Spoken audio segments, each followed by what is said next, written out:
शाम को 4 बजे से लेकर 7 बजे के बीच में शंकर और पार्वती के भ्रमण का समय रहता है। मेरे देवाधिदेव महादेव माता पार्वती के भ्रमण का समय, भगवान शंकर पार्वती घूमने को निकले।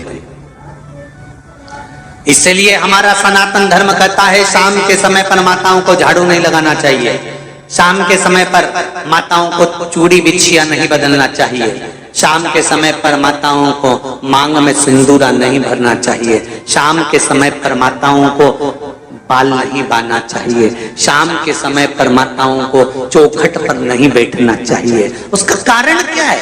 क्योंकि पार्वती जी ने भगवान भोलेनाथ जी से कहा था कि तुम मुझे रोज शाम के समय प्रदोष काल में भ्रमण के लिए लेकर जाते हो, मेरे लिए आज्ञा क्या है? शंकर भगवान ने कहा सुनो पार्वती, मंदिर के अंदर नंदी रहता है, जाने वाला यात्री जब मंदिर में मेरा दर्शन करने आता है तो नंदी के कानों में कहकर जाता है कि शिव जी को मेरे यहाँ लेकर आना।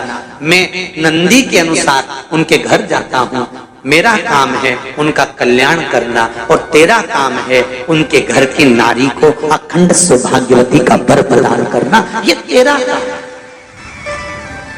तब पार्वती माता ने कहा अखंड सौभाग्यवती होने का वर मैं तो दे दूंगी, पर उस समय पर माताएं चूड़ी बदल रही होगी, हाथ से चूड़ी निकाल रही होगी तो मैं वर कैसे दे सकती हूँ? मांग भर रही होगी तो मैं वर कैसे दे सकती हूँ? उस समय पर चूड़ी बिछिया बदला जा रहा होगा तो मैं वर कैसे दे सकती हूँ? उस समय पर झाड़ू लग रही होगी तो मैं लक्ष्मी को वहां कैसे भेज सकती हूँ? आप बताओ। तो शंकर भगवान ने कहा प्रदोष का समय एक ऐसा समय होता है, शाम का समय ऐसा होता है जिस समय पर केवल शंकर और पार्वती की आराधना का समय होता है।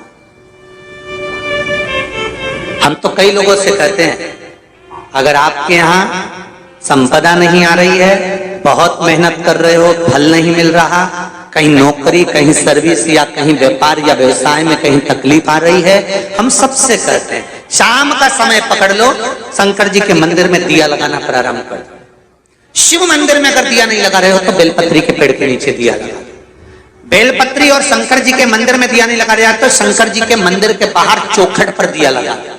इतना भी नहीं कर सकते तो अपने घर के बाहर अपने द्वार पर दिया लगा दो और शंकर जी के नाम का श्री शिवाय नमस्तुभ्यं बोलकर शंकर भगवान को याद कर कर अपनी कामना कर कर बाबा का स्मरण कर कर पंचाक्षर मंत्र नमः शिवाय, षडाक्षर मंत्र ओम नमः शिवाय, द्वादशाक्षर मंत्र ओम नमो भगवते वासुदेवाय, जो मंत्र तुमको याद है उसका स्मरण कर कर लक्ष्मी हो चाहे नारायण हो चाहे राम हो चाहे कृष्ण हो स्मरण कर कर शाम के समय बाहर दिया लगा दो, दरवाजे के पास लगा दो। वो सुनेगा जरूर, आएगा तो उसका वेलकम जरूर होगा और वो कुछ देकर जरूर जाएगा।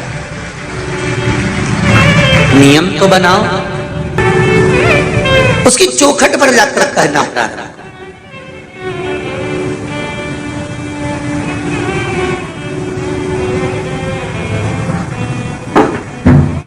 बृहस्पति महाराज ने कहा कि शाम का समय जो प्रदोष का समय होता है उस समय पर इंद्रदेव तुम शंकर जी की आराधना करो। शिव आराधना से शंकर जी जो मार्ग प्रशस्त करेंगे, शिव आराधना से जो शंकर जी कहेंगे वो तुम करना।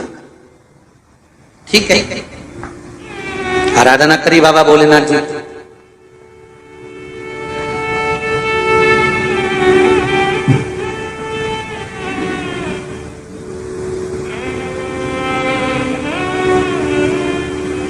मालूम नहीं था इंद्रदेव को। बृहस्पति महाराज ने प्रदोष की महत्वता समझाई तो प्रदोष का समय जानकर शंकर जी पर 7 बेलपत्र प्रदोष के दिन इंद्र ने समर्पित कर दी बिना सोचे। कितनी बेलपत्र? 7। प्रदोष का व्रत करो चाहे ना करो, मंदिर में चढ़ी हुई बेलपत्र को उठा लो,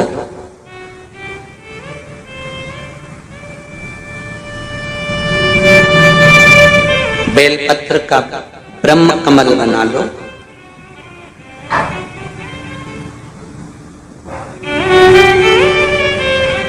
ब्रह्म कमल का मतलब होता है डंडी बीच में रहे, आसपास पत्तियां रहे। 7 पत्ती का ब्रह्म कमल बनाकर, जैसे ये पत्तियां हैं एक जैसी रखी हुई हैं तो इसको फैला लिया 7 पत्ती को, आपस में फैलाकर ब्रह्म कमल बना लें। प्रदोष का व्रत करें ना करें, जरूरी नहीं है कि वृक्ष से ही पत्ती लेकर आओगे तो ही शंकर जी को चढ़ाओगे। शिव जी पे से चढ़ी हुई उठाकर धोकर ब्रह्म कमल बनाकर बाबा से विनय कर कर, हे प्रभु आज मैं इस काम के लिए जा रहा हूं, बाबा मेरा यह कार्य है, बोलकर श्री शिवाय नमस्तुभ्यं बोलकर शिवलिंग पर समर्पित कर दो। दिन भर के प्रदोष व्रत का फल बाबा एक बेलपत्री समर्पित करने पर ही प्रदान कर देता है। शिव है। प्रदोष व्रत कर रहे हो उससे बढ़कर कोई प्रसन्नता नहीं, पर नहीं कर रहे तो प्रदोष के दिन या 12 महीने शिवरात्रि आती है। अगर आपको ये वीडियो पसंद आई है तो आप वीडियो को लाइक जरूर कर दें, चैनल को सब्सक्राइब करके जरूर रख लें।